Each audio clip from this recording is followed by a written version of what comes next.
आज के वीडियो में वर्ग सरीसृप अर्थात क्लास रेप्टिलिया के बारे में संपूर्ण जानकारी चित्र सहित आपको समझाएंगे। तो पूरी जानकारी के लिए मेरा पूरा वीडियो लास्ट तक देखिए और यदि अभी तक हमारे चैनल को सब्सक्राइब ना किया हो तो सब्सक्राइब जरूर कर लीजिए।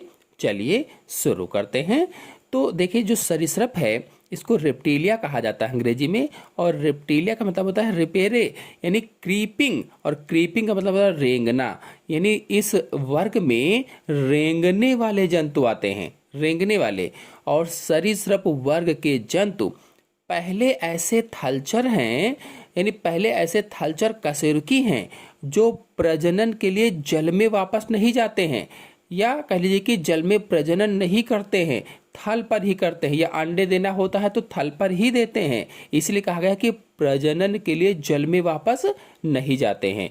और ये प्रथम एमनियोटा प्राणी हैं, पहले एमनियोटा जंतु माने गए हैं जो कठोर कवच युक्त तथा पीतक युक्त बड़े आकार के अंडे देते हैं। ये अंडे देते हैं और कैसा उनका आवरण होता है, कठोर होता है, कवच युक्त होता है और पीतक युक्त होता है, यानी यौकी होता है, जिनमें भ्रूण के चारों ओर रक्षात्मक झिल्ली का आवरण पाया जाता है। जो एम्ब्रियो होता है उसके चारों ओर रक्षात्मक झिल्ली का आवरण होता है।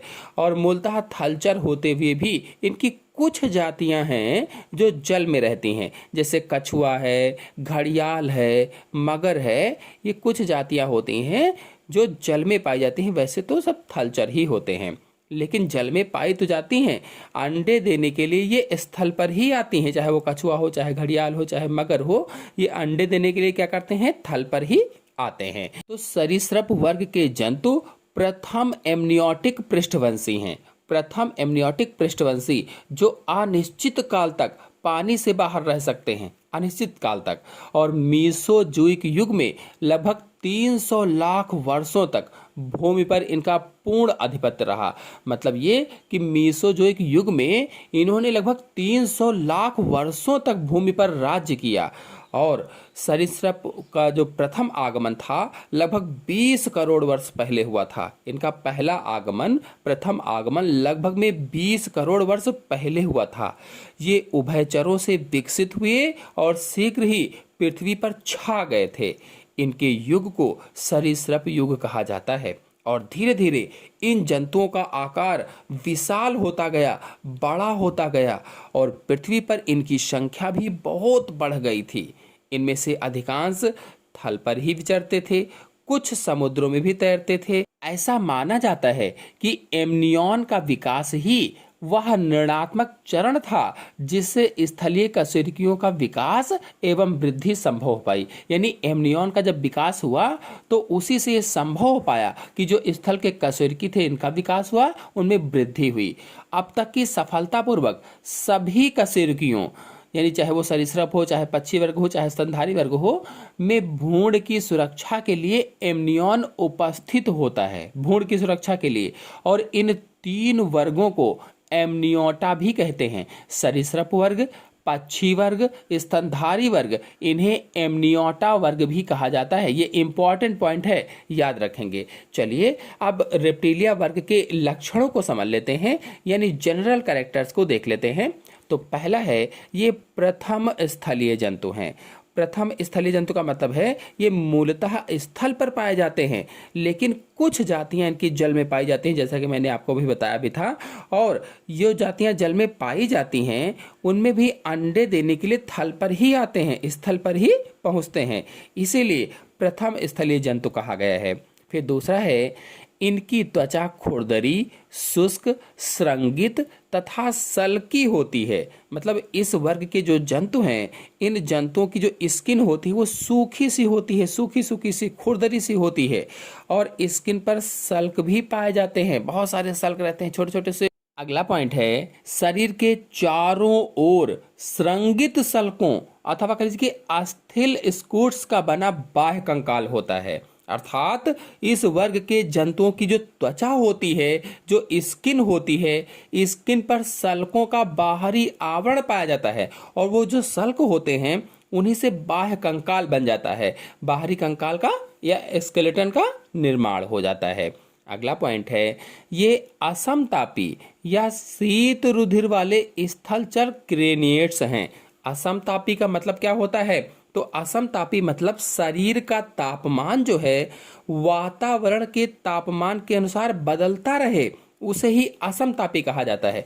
जिस वातावरण में जाए उसी तरीके का तापमान शरीर का भी हो जाए तो असमतापी हुआ। और समतापी का मतलब होता है कि शरीर का तापमान वातावरण के तापमान के अनुसार ना बदले, यानी वातावरण चाहे जैसा हो शरीर का तापमान उतना ही बना रहे जितना था, तो हुआ समतापी।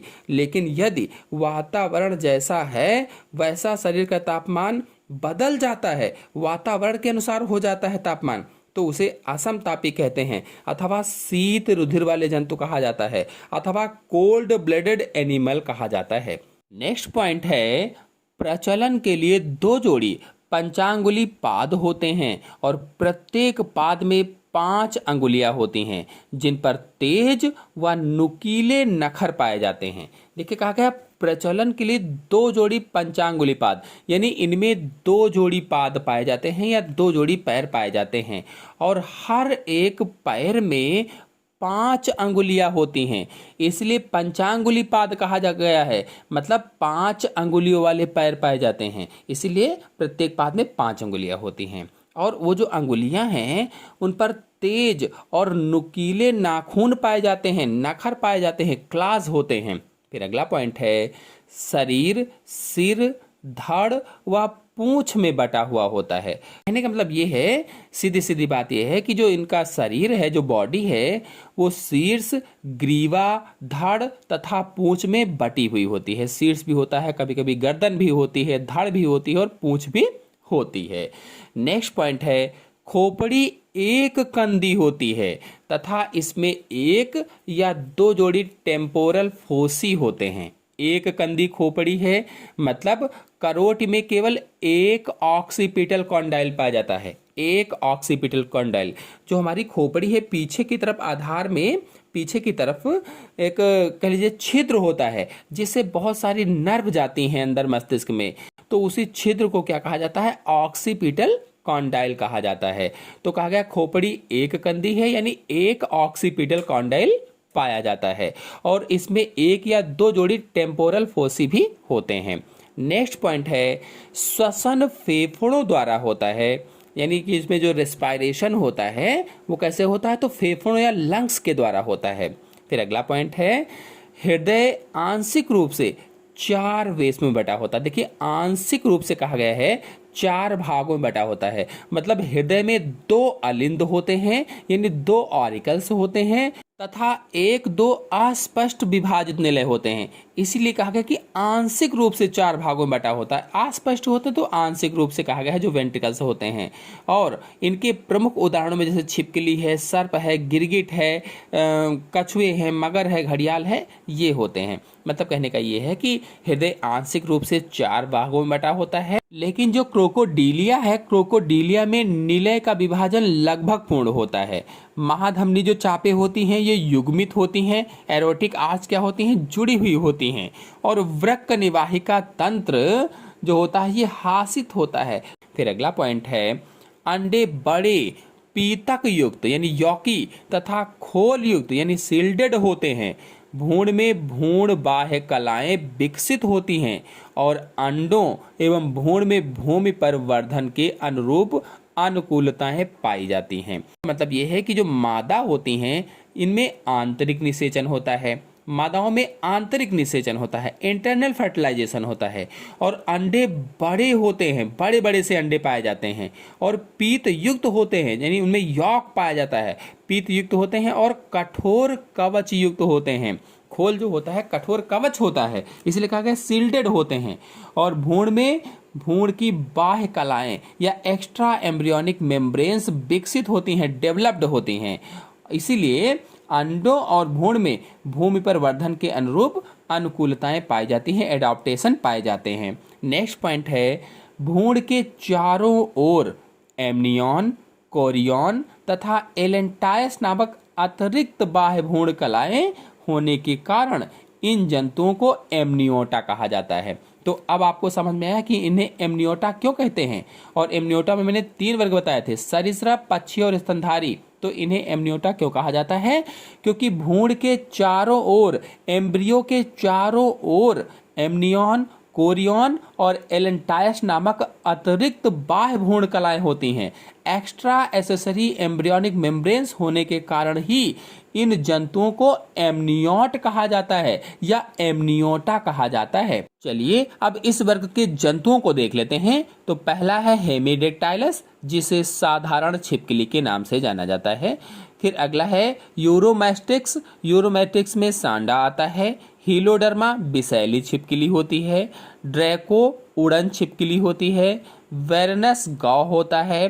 कोलिटीस गिरगिट होता है। ऐसे ही नाजा जो कोबरा है, इसका जहर न्यूरोटॉक्सिक या कार्डियोटॉक्सिक होता है। न्यूरोटॉक्सिक या कार्डियोटॉक्सिक होता है।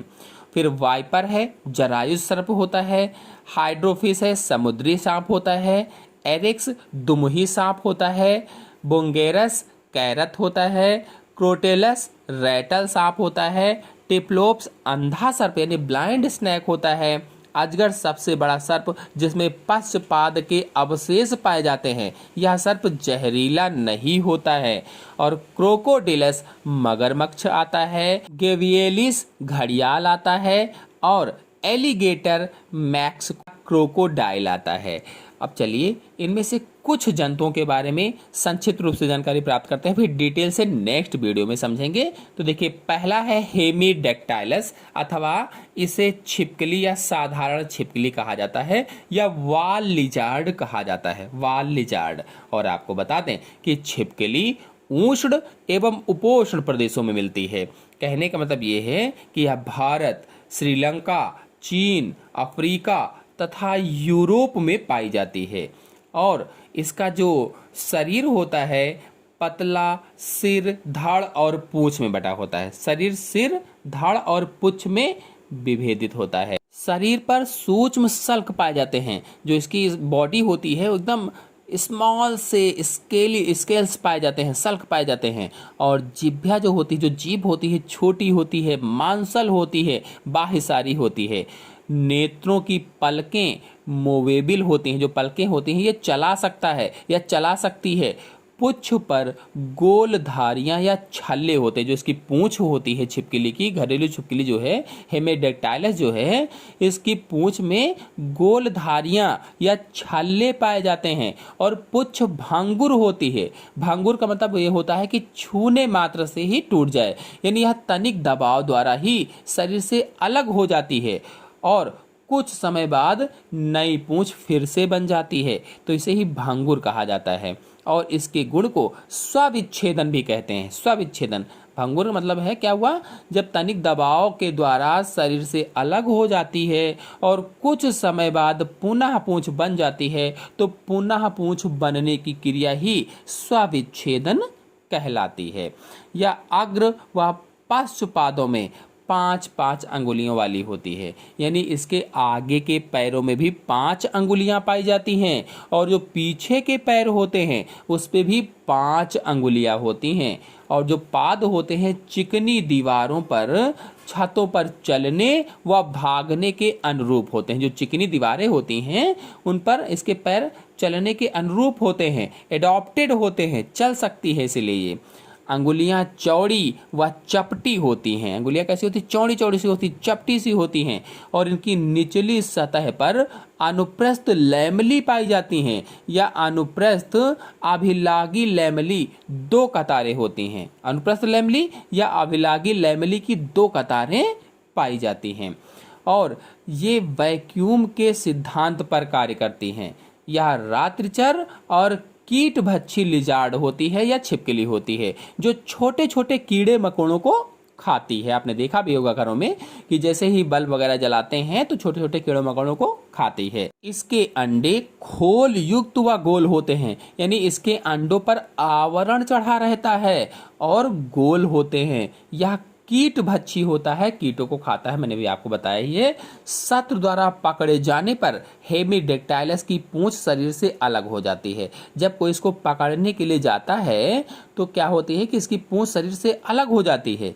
इस प्रकार अलग हुई पूंछ पीड़ा से तड़पते हुए जंतु की भांति छटपटाती है। जो अलग हुई है पूंछ वो भी छटपटाती रहती है, इधर उधर करती रहती है। जैसे जब जंतु का शरीर अलग हो जाता है तो छटपटाता है, बिल्कुल वैसे ही। और शत्रु शिकार को छोड़कर पुच्छ की ओर आकर्षित हो जाता है। ऐसा होने पर क्या होता है, जो शत्रु है वो शिकार को छोड़ देता है और पूंछ को देखने लगता है और पुच्छ रहित लिजार्ड बचकर निकल देता है। अब वो पूंछ को देखने लगा, इस तरह से वो उधर बचकर निकल जाती है। तो ये हुआ हेमीडेक्टाइलस या छिपकली के बारे में।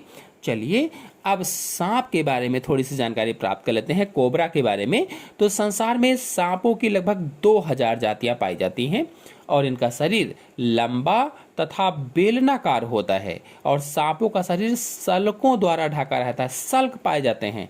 सल्क केंचुल के रूप में समय समय पर सांप द्वारा उतार दिए जाते हैं। जो सल्क होते हैं ये केंचुल की तरह से, केंचुल जैसे होती है, बिल्कुल केंचुल के रूप में ही ये उतार दिए जाते हैं। और शरीर पर अनुप्रस्थ धारियां पाई जाती हैं। सुरंगों में रहने के कारण इनमें पाद नहीं होते हैं, पैर नहीं पाए जाते हैं। और जीभ जो होती है लंबी सी होती है, आगे की ओर 2 भागों में बटी होती है। लंबी जीभ होती है, आगे की तरफ 2 भागों में बटी होती है। सांप मांसाहारी होते हैं और जहरीले सांपों में 20 दंत पाए जाते हैं। जो जहरीले सांप होते हैं उसमें 20 दंत पाए जाते हैं। अब कौन सा जहरीला सांप होता है, कौन सा जहरीला सांप नहीं होता, इसका डिटेल भी नेक्स्ट वीडियो में आपको समझाएंगे। जो शिकार में धंसकर उसके शरीर में विष को प्रवेश करा देते हैं, जो दंत होते हैं, जिसमें शिकार की मृत्यु हो जाती है। नाग, कैरत, वाइपर ये विषैले सांप हैं जो भारत में पाए जाते हैं। चलिए अब कछुआ के बारे में जानकारी प्राप्त कर लेते हैं। तो यह भारत, लंका, अफ्रीका, यूरोप में मुख्य रूप से पाया जाता है और यह नम भूमि पर तथा स्वच्छ जल में रहता है। इसका शरीर बड़ा अस्थिल के खोल में बंद रहता है, यानी अस्थियों के खोल में बंद रहता है। खोल काफी मजबूत होता है। जो कछुआ है इसका खोल काफी मजबूत होता है और खोल में शरीर के पृष्ठ भाग पर कैरापेस तथा अधर भाग पर प्लास्ट्रोन होता है। कछुए के शीर्ष पर अनेक कृष्ठ होते हैं और ग्रीवा चाप नुमा होती है तथा खोल के भीतर प्रत्याकर्षित होती है।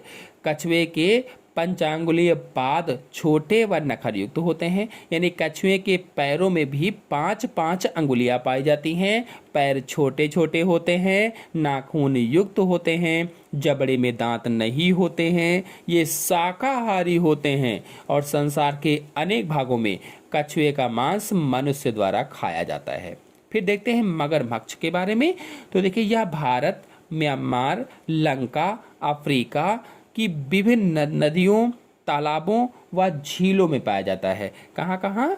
म्यांमार, भारत, लंका, अफ्रीका की नदियों में, तालाबों में, झीलों में पाया जाता है। और इसका शरीर 3 से 5 मीटर तक लंबा होता है, 3 से 5 मीटर तक। और जो इसका पृष्ठतल है गहरे भूरे रंग का होता है। प्रतिपृष्ठ यानी जो उदर वाला भाग होता है हल्के पीले रंग का होता है। शरीर की पृष्ठतल पर अस्थि प्रसल्क या बोनी स्केल्स की 4 से 6 कतारें पाई जाती हैं। इनका सिर लंबा और तिकोना होता है। इनकी अंगुलियां जाल युक्त होती हैं, वेब्ड होती हैं, जाल पाया जाता है जो तैरने में सहायता करती हैं। और मादा जो होती है रेत में गहरे गड्ढे बनाकर अंडे देती है। रेत के अंदर गहरे गड्ढे बना देती है, फिर उसमें अंडे देती है। और सूखे के समय मगरमच्छ कीचड़ में निष्क्रिय पड़े रहते हैं, इनएक्टिव पड़े रहते हैं। तो इस प्रकार से ये जंतु मैंने बताए और इसमें से हेमीडेक्टाइलस और कुछ सांपों के बारे में डिटेल से जानकारी नेक्स्ट वीडियो में समझाएंगे।